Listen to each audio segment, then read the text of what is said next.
everyone, welcome back to Kidding Around. My name is Melanie Smith and I am thrilled that you are here with me today for another Wanderlust Wednesday. Today we will be traveling to the island of Hong Kong. Before we do that though, if you like what you're seeing here and want to follow along with all of Kidding Around's videos, please make sure to subscribe to our YouTube channel, and also, if you really like what you're doing here, please share us with your friends. All right, so pack that suitcase and hop on that plane and we are heading to Hong Kong. You can see here that Hong Kong is an island in the southern part of China. Originally, Hong Kong was a sparsely populated area of farming and fishing villages.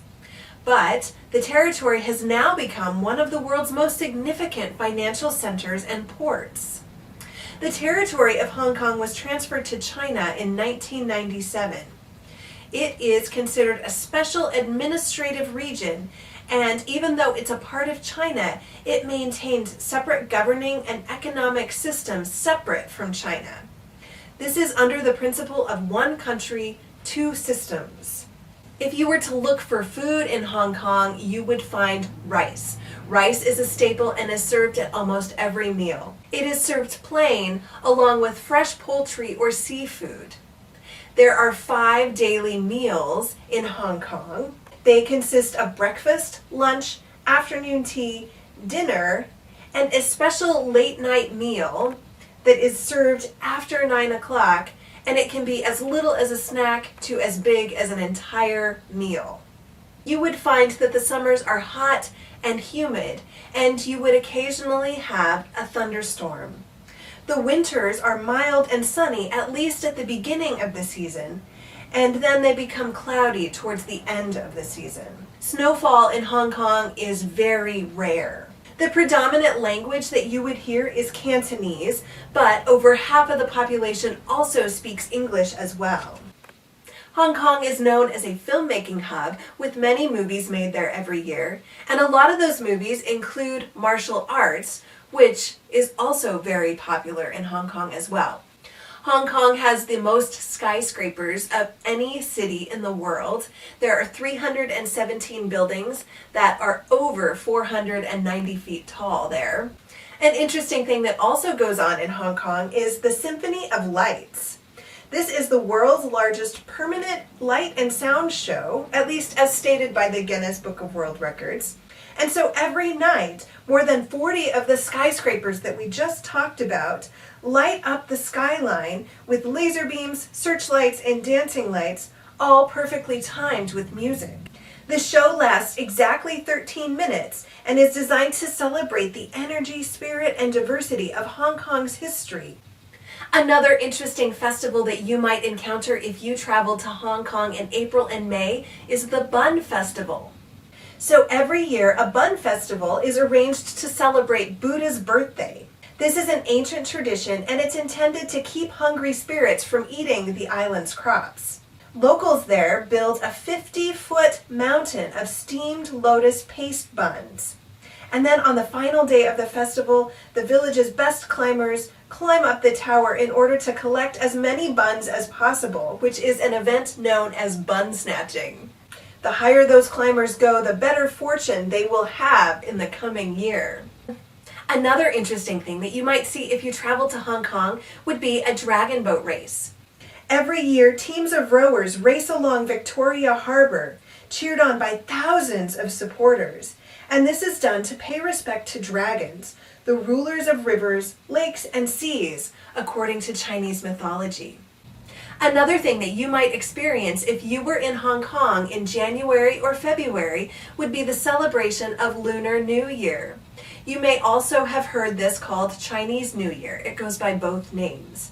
The first day of Lunar New Year or Chinese New Year begins on the new moon that appears between January 21st and February 20th. This year, the first day of the Chinese New Year will be February 12th.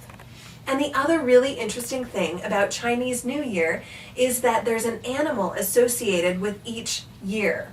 So this year, the year of 2021, is the year of the ox. So I thought it would be fun to make an ox lantern, because lanterns are also something that you might see quite a few of if you were traveling to Hong Kong. So to make this ox, you will need a few supplies. You will need a pair of scissors, a black Sharpie, a pencil, a glue stick, and then a few pieces of construction paper. You will need a small piece of pink construction paper, a white piece of construction paper. You won't use the whole thing, probably half would work well. And then you will need 2 pieces of brown construction paper. So let's get started making our ox lantern. Okay, in order to make our ox, we are going to cut all of the pieces that we need, and then at the end we will assemble them to make our ox appear. All right, so the first thing that we are going to do is take 1 piece of our brown construction paper and we are going to fold it in half like a hot dog. So just line up those corners as best you can and fold it. So this is what you should have. And then we are going to take our scissors and we are going to start them on the folded side, and we are going to cut into this brown paper. We are going to cut some about 1-inch strips. We are also going to make sure as we cut that we stop before we get to the edge of the paper. So if you would like to just take your scissors and do this, you absolutely can, and we'll do that together in just a minute. But you could also start with your pencil. If you want to draw the lines before you cut them, feel free to do that. So we are going to start at the fold and we are going to cut in, and then we are going to stop probably about 1 inch before we get to the edge of the paper.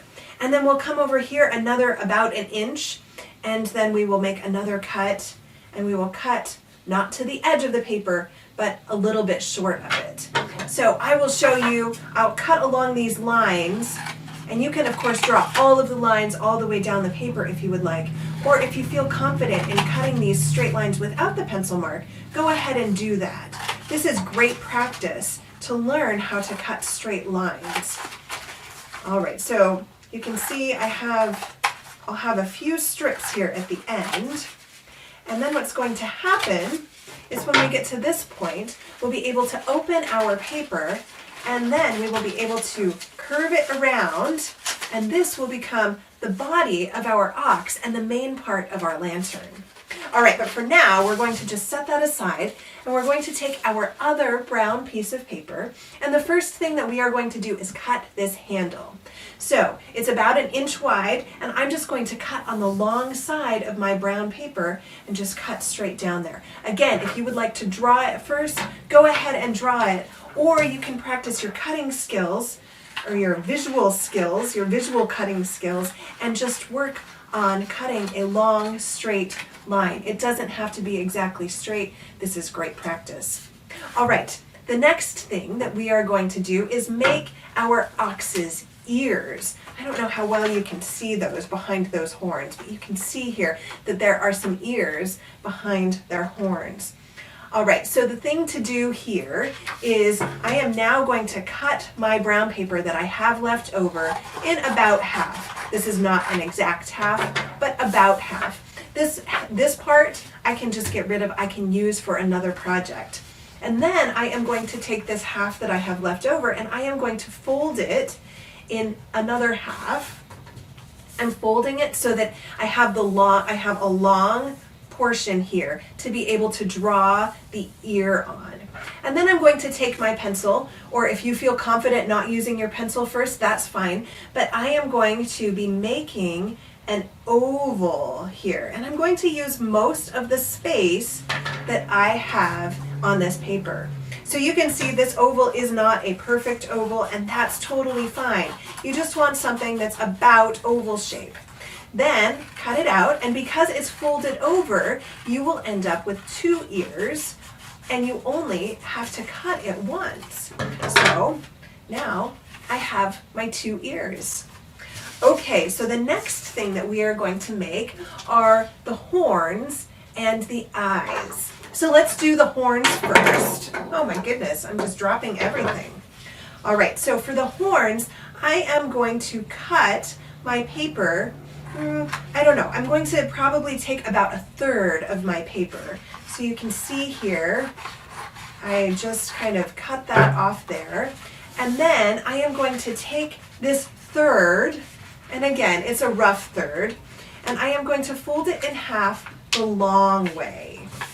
So it looks like that. And now I am going to try to imagine how these horns will look as I draw them. So I am going to, you can see here that this is just a straight cut. So I am going to use this edge of my paper as this part of the horn. So then I am going to just draw out the horn as best I can. So it just kind of looks like that. It comes to a point, and then I am going to come back to that edge where I started. Just like that. And again, it's folded over. So then when I decide to cut, I will end up with two horns only having cut once. So I cut that off there, and then I'll come back and I'll cut along the top of the horn. And again, this is just something that you are drawing. Yours is not going to look exactly like mine, and that's how it's supposed to be. I'm sure that every ox has their own shape and type of horns, right? None of them are going to be exactly the same. All right, so now we've got our horns, and then I am going to take just a little bit of paper to make the eyes. So this is something that you can gauge how big you want your eyes to be. You can see here my paper is probably about 3 inches by 3 inches. Yours can be bigger or smaller, but that's what I'm going to use for my eyes. And then I am going to fold this in half, and then I am going to draw a small oval here to cut for my eyes. So something like that. Again, yours can be exactly how you want yours to be. All right, and I'm folded over, so now I'm cutting once, and I'm going to end up with two eyes. So there we go, and I have my two eyes. And now I am going to take my Sharpie, and I am going to color in the pupils of these eyes. So here we go. Again, I'm just drawing an oval. This shape, or this activity has a lot of ovals in it, doesn't it? So I'm drawing an oval, and then I'm just coloring it in with my black Sharpie marker. And then I do it on the other eye too. All right. And so now our ox is going to be able to see, which is always good. All right. And then I am going to take my piece of pink paper, which does not have to be this big. You can see that I used this for another activity earlier, and I love having my scrap bin close to me because lots of times I can find exactly what I need in my scrap bin, and I don't have to use an entire new piece of paper. All right, so I am going to cut a rectangle of pink paper. Let's see, how big do we think this is? This is probably 4 inches by 3 inches, somewhere around there. And then I am going to draw an oval for the nose of my ox.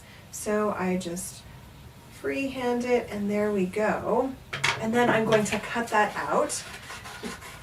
Oxen only have one nose, so you won't have to fold this one over. This is the only thing that you're cutting. Well, not the only thing. Your handle you didn't have to fold over, but other than that, this will be the only other thing that you don't fold over before you cut. All right, and then, oh, you know what? I don't love that oval. I'm going to just shape it up a little bit. That's the great thing about this. You can just kind of cut until you get the exact shape that you want. And then I am going to make the nostrils of the ox so it can smell. So I am just coloring in 2 ovals, just like the eyes. And there we go. So now we have all of the parts of our ox, and we are going to put it together. So let's first take our lantern, the main part of our lantern, or the ox body, and like I said, we are just going to put it in a circle there, like that, or a cylinder. So I am going to roll it up to just kind of get a feel for how it's supposed to be. And then I am going to glue on one side of this lantern. So I am just putting a bunch of glue all the way to the edge of the paper on one of these strips. And then I will roll it around and I will meet up the other strip right there with the glue. And then I'm going to make sure that the glue is touching both papers, and so I just kind of rub the paper along that strip where they touch. And there we go. Now I have the main part of my lantern. And now I'm going to go ahead and put the handle on. And so to do that, I am just going to glue on the outside of the this piece of paper. I'll do them both at the same time. Of course, you could do one and then do the other if you would like.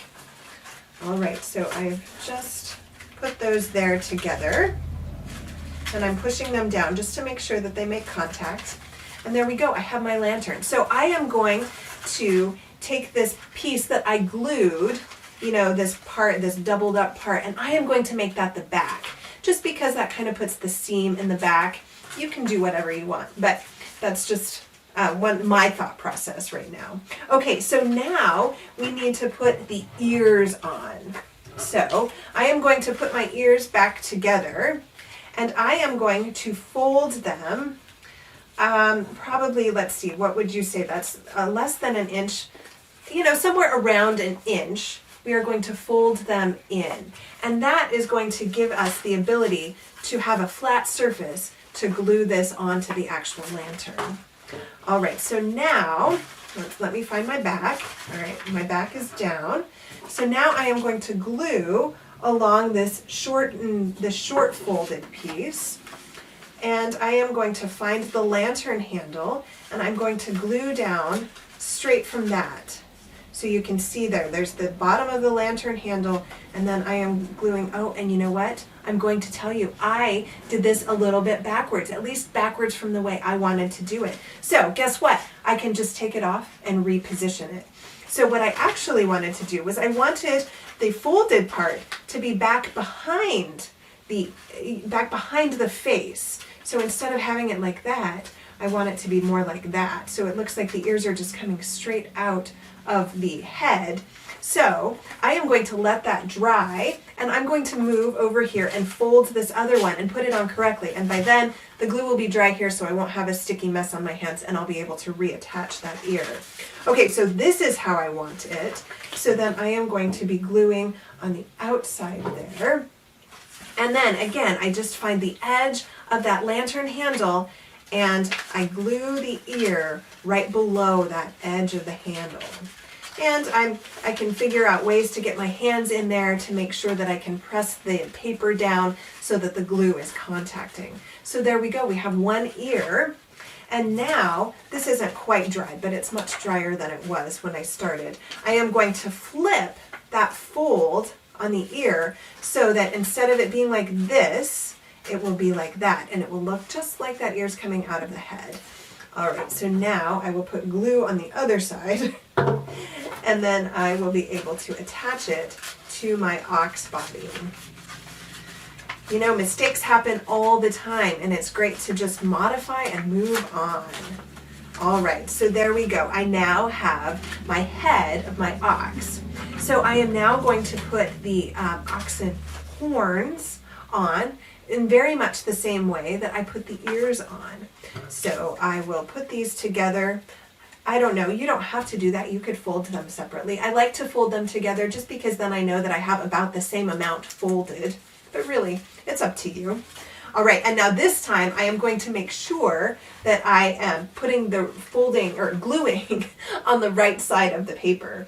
So I have that fold as my guide, but I will fold it backwards, and then I am going to glue that right there, just right in front of the ear. All right, so here we go. We have some glue on, and then I will glue it right in front of that ox ear, and I'm pushing it down just to make sure that everything is contacting and it will stick well. All right, now I'm going to do it with the other horn, and as I learned, it's better to kind of position it out first and then glue. That way you know exactly what part you're supposed to be gluing. Okay, so now I'm pressing that down just to make sure that there's contact. And now our ox has horns too. So now it's time for eyes. So I will flip those over and glue on the back. I my goodness, that glue stick just does not want to stand. And then I will glue these, I think I'm going to move them down just a little bit, down so that they're kind of halfway into the horns, but not all the way into the horns. And then I'm just finding places to slide my fingers in behind the paper so that these stay stuck. And there we go. I think that looks pretty good. All right, and now I'm going to glue the nose on. So I'm just going to put glue on the middle part, and then I will find a place for the middle part to meet up with the brown paper behind it. And then I will push it down and wait for it to stick, and there we go. We now have our Chinese ox lantern. You are now ready to celebrate Lunar New Year or Chinese New Year and the Year of the Ox on February 12th, which is only a couple days away. I would love to see pictures of your oxes, your oxen. Please ask a grown-up to take a picture of yours and put that on our Facebook page. I am so glad that we were able to travel to Hong Kong together and learn a little bit about the city and learn a little bit about its celebrations. I look forward to you joining me on Friday, where we'll be talking about a fun film. Until then, thanks again for joining me. Thanks so much for kidding around with me. I will see you next time.